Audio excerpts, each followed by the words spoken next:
Despite the seemingly primitive state of their day-to-day armaments, the Lizardmen of Lustria are in possession of some of the most wondrous magical items in the entire Warhammer world. The Old Ones left behind artifacts of incredible power, and the mystical talents of the Slann and Skink Priests ensure that no sizable Lizardman force marches to war without some sort of enchanted weapon, armor, or talisman in their arsenal. In addition to aiding their wielder in battle, the most powerful of these items can act as symbols of a Saurus or Skink's status within the army. They may indicate that their holder is blessed by the Old Ones, or that the Slann hold them in particularly high regard. Some act as badges of office, telling others that the warrior in question has a critical role in the Lizardman army. The Mask of Heavens, a glorious artifact from an elder age, is one such mystical symbol of its wearer's importance. Made entirely of the purest gold, the Mask of Heavens is a treasured heirloom from the temple city of Hexawatl. Shaped and blessed 3 times over by Skink priests in ages past, the mask was designed to be worn by the most talented Pterodon rider among the city's Skink chiefs. This has given it an elongate shape, as it was designed to fit over a Skink's reptilian skull. The mask covers its wearer's upper face, with a brilliant crest rising from its back. This makes the Skink look as though it possesses a frill like one of the mighty Stegodons, albeit without the beast's ferocious horns.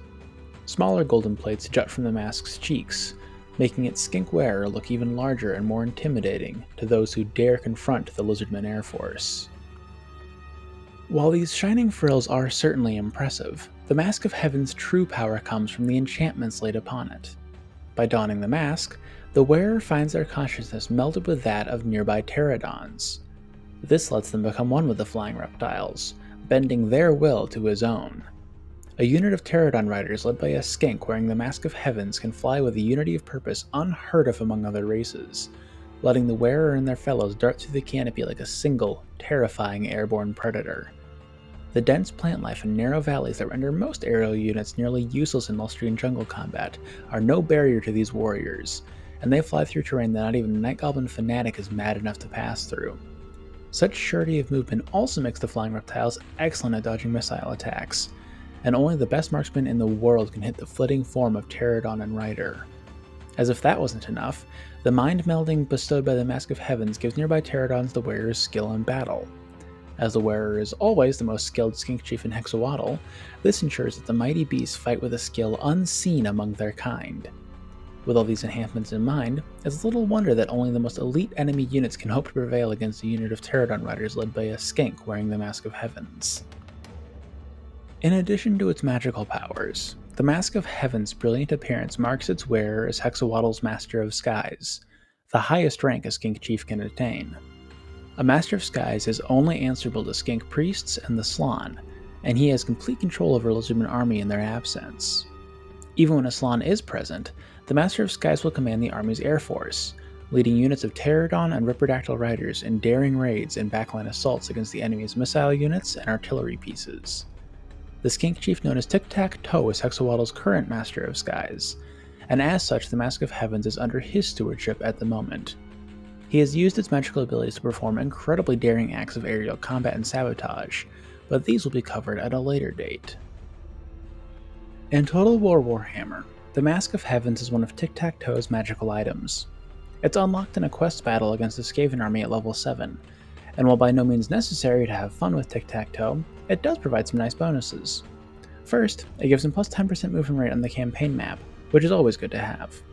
Secondly, it gives him perfect vigor, which plays well with his prolonged hit-and-run playstyle in battle.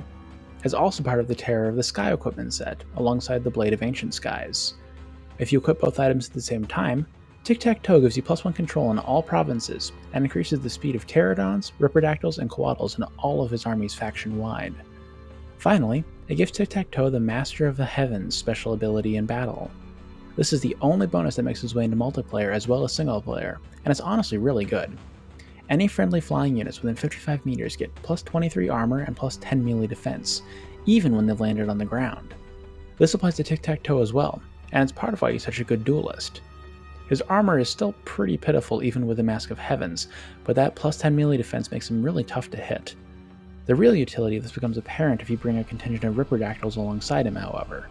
Improving the survivability of these glass cannons is super useful, ensuring they don't get torn apart themselves after fighting 1 or 2 enemies. It's only 200 gold in multiplayer, so if you want to bring Tiktaq'to as your lord for some reason, you shouldn't have any trouble affording it.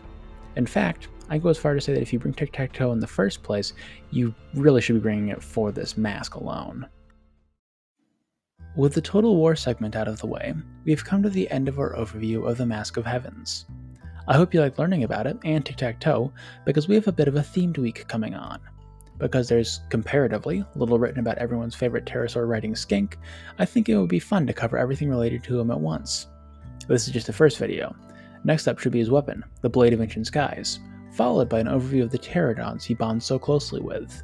The capstone piece, a detailed walkthrough of Tiktaq'to and his exploits, will be released on my Patreon on the 1st of September, and then on YouTube for free in December. I know, ruins the theming a little bit, but that Tiktaq'to video is long. Patreon link is in the description if you want to keep the theming bonus going strong though. If any one part of that sounds particularly interesting, be sure to tell me in the comments down below. If you want to see me do something similar with a similarly minor character that won't take 800 years to properly break down like Karl Franz or Malus Darkblade, tell me, and I'll see what I can do.